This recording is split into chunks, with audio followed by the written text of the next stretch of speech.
Salut Nance, Bah, salut Fred, salut tout le monde. comment vas-tu? Ça va bien, ça va bien. C'est un grand plaisir de vous parler à tous. C'est vrai que, moi, je vais rebondir un petit peu par rapport à l'émission de Martouf, sur, Monde Mystérieux chez Hervé. Parce L'aspect que acoustique? fina Ouais, ouais, parce que pour moi, je pense que bon, voilà, j'ai marqué sur le truc, je pense que c'est un étalon acoustique, mais à partir de là, il faut partir sur le mètre pour être sûr de la chose. Et d'après Martouf, chez Patrice, quand ils ont fait tous les travaux, les acousticiens, ils sont restés sur le cul parce qu'à chaque fois, ils sont tombés hyper proches du mètre. Alors c'est pas à chaque fois, Et c'est juste, zut, faut que je trouve mes mots. C'est on a une fréquence de résonance qui est de 34,4 hertz pour 3 grottes ouais, et la longueur d'onde de cette fréquence a une température bien précise qui est, je crois c'est 22°, et de 10 mètres.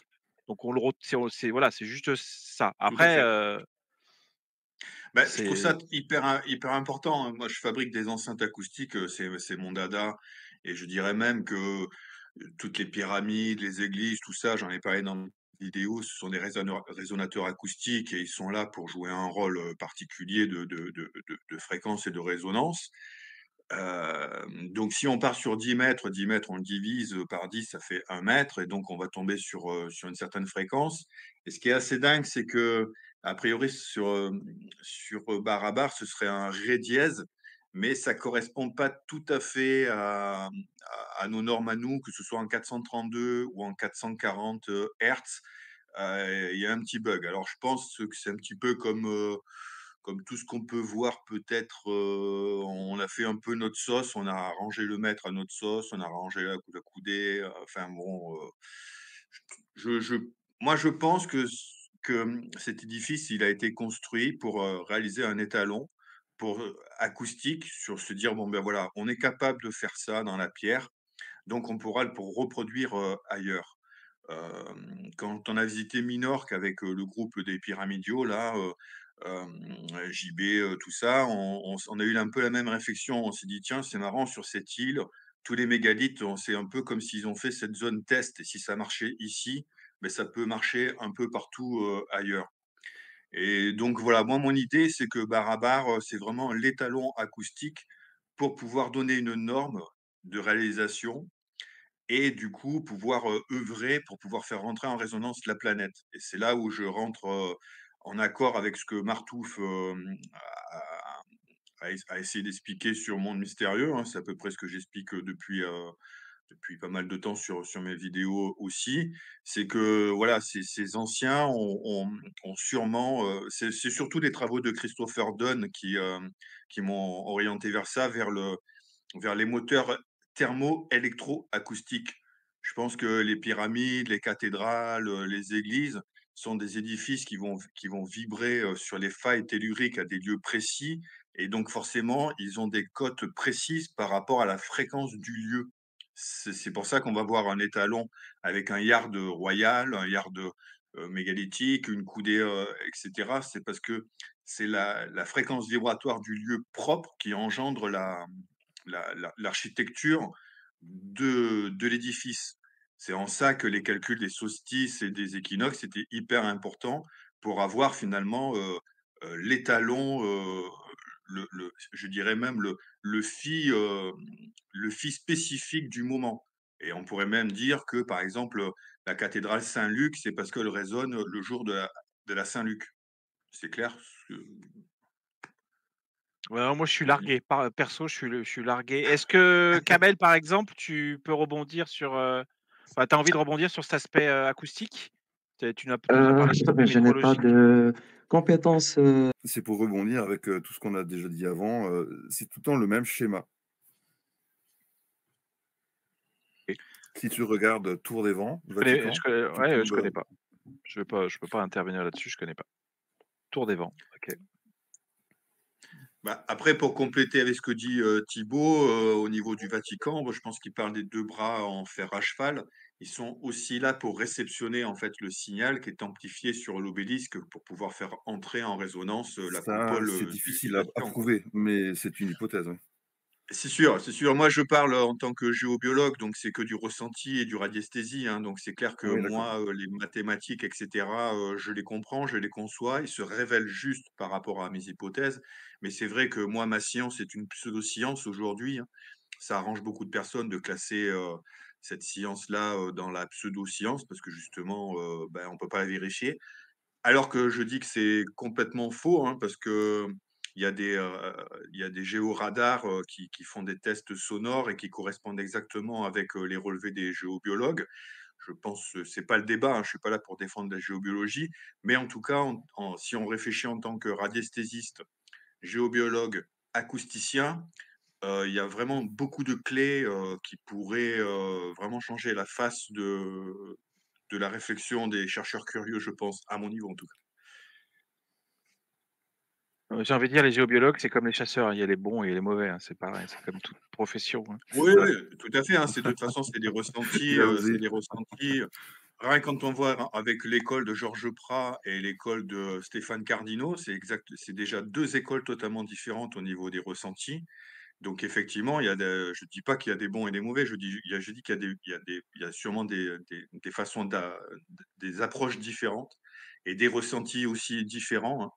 Parce que, voilà, dans la radiesthésie, eh ben, on va développer, des sens, qui nous sont cachés ou en tout cas pas révélés et moi pour ma part, je suis plus un partisan de Georges Prat. Je me suis étalonné sur la cathédrale de Chartres par rapport aux travaux de Georges Prat et les travaux de Stéphane Cardino, ben, j'adhère pas, voilà. Pourtant, c'est un géobiologue, renommé. Alors effectivement, il y a des bons et enfin, il y a des différences entre les géobiologues, mais moi, je vois vraiment que chaque édifice sont passés édifices sacrés, hein, sont placés sur des failles, sur des cours d'eau, sur des croisées de réseaux sacrés, ce sont des résonateurs acoustiques. Je dirais même que les châteaux forts sont des résonateurs acoustiques. Si on regarde, le donjon, si on regarde les tours, il y a des évents qui sont alors, là, je vais en choquer plusieurs avec les meurtrières. Quand on dit les meurtrières, oui, on nous a appris, c'est fait pour tirer et cetera. Mais ça peut aussi peut-être, si on le voit d'une vision acoustique, être des évents pour pouvoir, maîtriser ce côté vortex, lien du monde du haut et du bas. Vas-y. Ouais, je voulais revenir juste sur les 3 chambres qui ont la même valeur.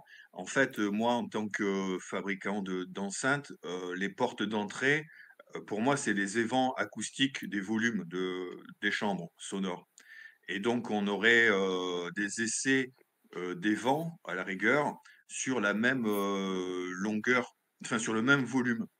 Donc pour en voir, finalement, comment se comporte le résultat.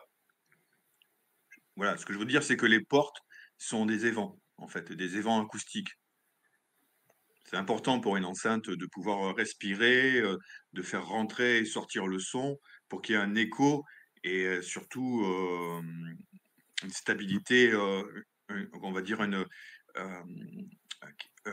une fréquence, grave aiguë qui soit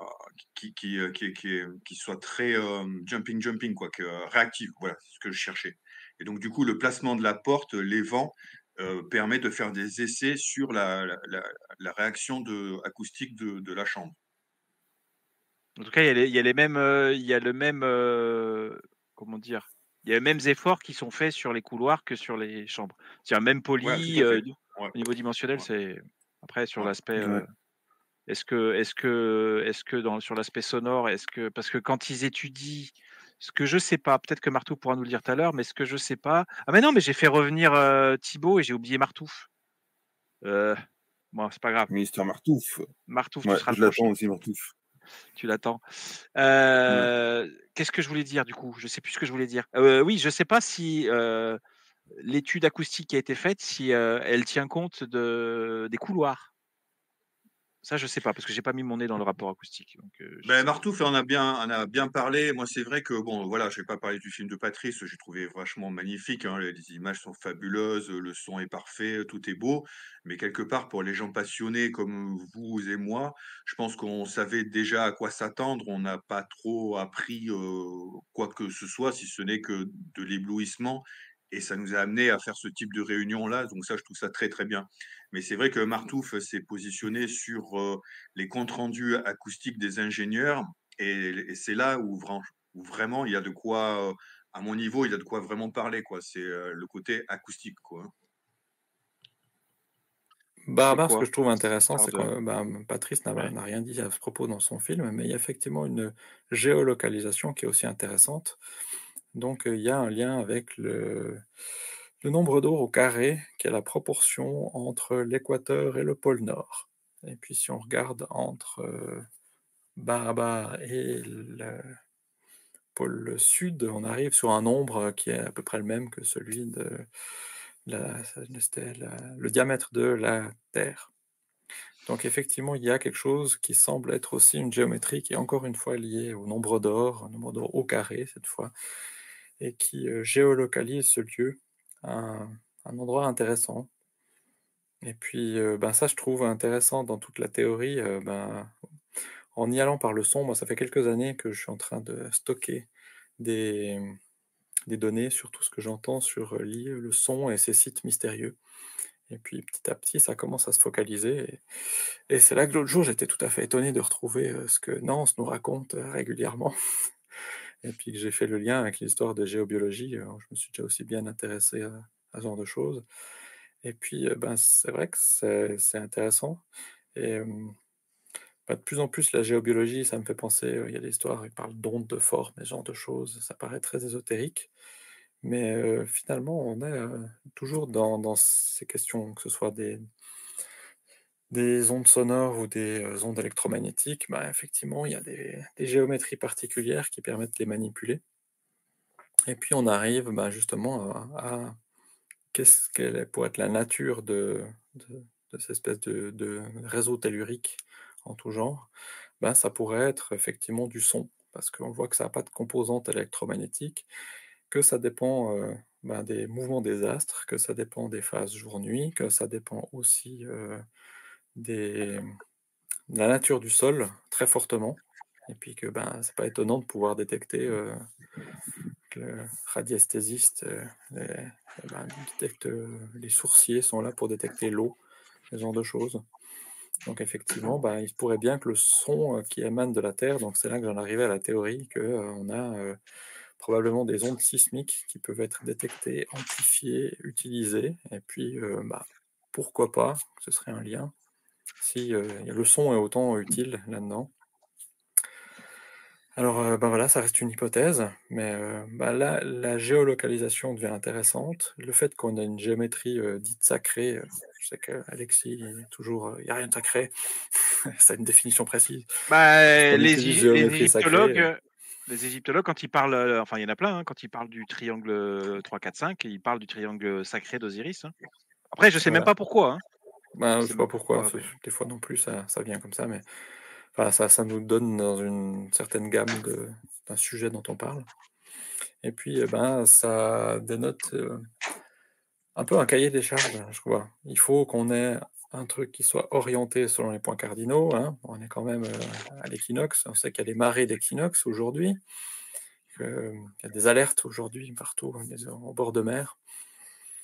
Donc, effectivement, tout ce qui est tremblement de terre, c'est aussi lié à des positionnements avec des astres. On sait que justement, quand il y a des satellites qui tournent autour d'une planète, on sait qu'il y a probablement un peu plus de mouvement dans le manteau d'une planète, ce genre de choses. Donc ça peut générer des ondes sismiques, ce genre de phénomène. Et pourquoi pas aller les récupérer. Donc non, ça parlait tout à l'heure de la thermoacoustique. Ça, c'est aussi un truc. Par hasard, aujourd'hui, sur Wikipédia, je suis retombé sur la thermoacoustique. Donc effectivement, c'est un moyen pour transformer des ondes sonores en chaleur et inversement. Donc il y a des travaux qui commencent à arriver de plus en plus. Et puis Bah, il y a un sujet là-dessus, quoi. Alors je vais te faire intervenir Nance et puis après si tu permets, je vais faire, remonter, Hervé qui voulait échanger un petit peu avec, Alexandre. Vas-y, je t'en prie, Nance, c'est ton moment. Ouais, merci, merci. Je voulais juste, préciser, c'est électro-thermo-acoustique et du coup, il faut prendre 3 phénomènes en même temps et du Ouais, coup, j'ai vu que des fois, il l'électro, y avait des c'est mélanges que ouais, ouais, ouais, mais surtout, voilà, les travaux de Christopher Dunn, c'est électro-thermo-acoustique qui va permettre de faire, qu'un édifice va créer une fréquence et du coup, de par sa forme, par rapport à enfin, écoute, tu as dit tout ce qu'il fallait dire, Martouf, c'est mais exactement ce que du ouais, je ce que je ce que je pense, ouais. du coup, ça me fait cogiter à ces histoires. Tu disais, par exemple, autour d'Avignon, il y a ces les cartes Rust ou les genres de choses, là, quand Alors ils c'était essaient de C'était Saint-Émilion et je les ai trouvés en plus. Je les ai trouvés ces cartes Rust et donc ils sont vraiment, impressionnants parce qu'ils ont creusé la roche, alors que la route a été à côté à 3 mètres près, il y avait pas besoin de creuser. Donc et ça bah, des après c'est un questions autre sujet sismiques, je me là. dis qu'il y a quelque chose de vraiment, intéressant, pourquoi est-ce qu'on ferait un Ah trou oui, comme oui, ouais, ça? Et du coup, bien ça sûr. diffracte, ça diffuse, ou je sais pas, il y a quelque chose effectivement. Mais Jusque-là, j'avais pas fait le lien, mais tout ce qui est sismique, c'est clair, hein, c'est la base de tout ça. Les lémuriens c'est vraiment positionné pour que les édifices puissent tenir sur le mmh. temps et qu'ils puissent vibrer aussi. J'ai même fait des hypothèses, enfin, c'est pas fait des hypothèses, mais j'ai vérifié des hypothèses sur Minorque où on voit qu'à l'intérieur des murs cyclopéens, eh bien, il y a carrément des réseaux, des canaux, hein. Donc on pourrait même dire qu'il y a de l'air qui passe là-dedans ou de l'eau. On sait très bien que l'eau véhicule, de l'électricité, l'air aussi, conductrice d'électricité. Pour en revenir tout à l'heure à Fred, ce que tu disais, pour respecter, je pense, la même fréquence acoustique avec un volume bien déterminé, je pense que c'est très, très, très compliqué, surtout en partant du sol et pour arriver vraiment avec les courbures, comme tu l'as très bien expliqué, Mmh. dans tes logiciels. Pour moi, c'est un travail, mais aujourd'hui, nous, on le découvre grâce à eux. Je pense que sincèrement, on devrait apprendre énormément de ce type d'édifice pour nous faire avancer dans la technologie, quoi. J'ai appris récemment que 666 plus, non, multiplié par 2 plus phi est égal à 0. Donc, du coup, ils sont arrivés sur le cosinus, enfin, sur le sinus par une formule mathématique. Et, et je trouve ça génial parce que tous les édifices, euh, aujourd'hui, je Martouf, il est suis en train de tombé faire sur les un. calculs, hein. Mmh. Ouais, c'est sinus de 666 fois 2 plus 0, plus phi égale à 0. Je trouvais ça sur le cul, quoi. Il me semble que j'ai déjà vu passer ça quelque part, ouais, il y avait des Ouais. sinus de 666. Et donc du coup, j'apprends beaucoup en ce moment des Indiens, hein, donc des yantras, des sulba sutras, donc de toutes ces formes géométriques à plat qu'il faut imaginer en temple en vision 3D en fait, qui sont dédiés à chaque planète et ou chaque dieu, et qui finalement sont en corrélation avec une fréquence acoustique, ou si c'est une planète avec un certain métal. Donc il est évident pour moi en tant que géobiologue que chaque site sacré sont positionnés sur des croisées énergétiques de réseaux ferreux, métalliques, avec des propriétés acoustiques qui sont automatiquement en résonance avec le phi ou pi ou racine de 2 ou la coudée, etc., puisque c'est la cristallisation de la planète qui vaut ça. Alors je m'explique, parce que je fais pas mal de salons du bien-être avec ma compagne, on propose de la nourriture énergétique. J'ai arrêté un petit peu les conférences, mais je discute pas mal avec les gens qui font la lithothérapie. Et donc, au final, je suis tombé sur des dodécaèdres, des icosaèdres en pierre naturelle. C'est-à-dire que c'est pas taillé par l'homme, c'est que le lieu Mmh. vibre à une telle fréquence que la pierre ou le cristal va se réaliser dans la forme en icosaèdre ou en dodécaèdre, en pierrite, par exemple. J'ai un dodécaèdre en pierrite. Je le Oui, connaissais c'est en vrai que carré, mais là, je l'ai en pierrite. Donc ça prouve pour moi que c'est le lieu qui crée la forme. Et du coup, si on met un édifice qui résonne avec cette forme-là, ben forcément, il va rentrer en résonance avec l'univers, puisque c'est sur la corrélation de la cristallisation planétaire. Et c'est là où la force sismique, effectivement, rentre en compte, puisqu'elle est là pour moi, pour faire tampon avec les propagations du soleil qu'on a actuellement, ces ondes électromagnétiques qui viennent nous perturber. Et je pense que ces édifices-là sont conçus pour rentrer en résonance, pour pouvoir atténuer cette montée de fréquence, pour pas que la planète perde son or magnétique et qu'on puisse disparaître, comme il y a certaines civilisations qui sont déjà disparues avant nous, comme les Atlantes ou Mu, quoi. Enfin, voilà. Donc, je pense que c'est effectivement, on construit des sites et des temples sur des croisées telluriques précises à des endroits bien définis sur la planète qui vont se vérifier mathématiquement parlant pour pouvoir absorber la fréquence du Soleil et des autres astres, hein, parce que, comme moi, je m'intéresse pas mal à Nassim Haramein, mais dans le quantique, on peut pas, il faut aller au-delà enfin, il faut prendre en compte la force de notre planète, de notre galaxie, de notre soleil, aller un petit peu plus loin, quoi. Et après, pour défendre, et puis arrêter là, pour défendre la radiesthésie et la géobiologie, Nikola Tesla disait: le jour où la science reconnaîtra, bah tiens, j'ai perdu la phrase, mais le côté non ordinaire des choses, on fera une avancée vachement grande. Et je pense que la radiesthésie, voilà, c'est quelque chose qui n'est pas conventionnel. Mais au final, je pense que c'est bien caché parce que, avec tous les travaux que j'ai pu faire sur la géobiologie, les sites sacrés, etc., je pense sincèrement que nos dirigeants connaissent exactement ce type de construction, qui le mettent justement de côté en disant ouais, ça c'est des vulgaires tombeaux, pour qu'on puisse finalement être évincé du sujet. Parce que Mitterrand était quand même un sacré bâtisseur, connaissait ces choses-là. Et je peux vous assurer que en rentrant de Minorque, où je pense avoir compris certaines choses, Barcelone, qui est une ville en fort en étoiles, ils utilisent tout ce qui a été fait à Minorque, toutes les villes, tous les forts étoilés qui sont de là depuis Vitruve, donc c'est-à-dire depuis 2000 ans quand même. Donc nous, on redécouvre Vauban, hein. ça, mais on nous fait croire que c'est Vauban, et Vauban, il y en a dans toute la planète, et c'est Vitruve qui a fait les premières esquisses. Donc finalement, il y a des circuits, il y a des corrélations partout dans le monde, et ça, on le retrouve avec le mètre, on le retrouve avec la coudée, on le retrouve avec enfin, je pense qu'aujourd'hui, il est vraiment temps de, voilà, Oui, revenons à Barabar. Voilà. Mais voilà, parce que Barabar, la fréquence, elle est propre au lieu. Et je pense que dans ce bloc de granit, ils ont pu faire vraiment plusieurs petits étalons pour pouvoir vérifier acoustiquement parlant une certaine fréquence qui est l'étalon de tous les édifices de la planète. Voilà. Merci Nonce. Avec plaisir. Eh ben, je vais faire monter Hervé qui voulait monter juste 5 minutes, et puis après Mickaël, et puis après voilà. On aura fini, je pense. À bientôt Nonce. Merci pour ton intervention. Salut. Moi, j'avais une petite question aussi pour Alexandre, vu qu'il était là. Vas-y.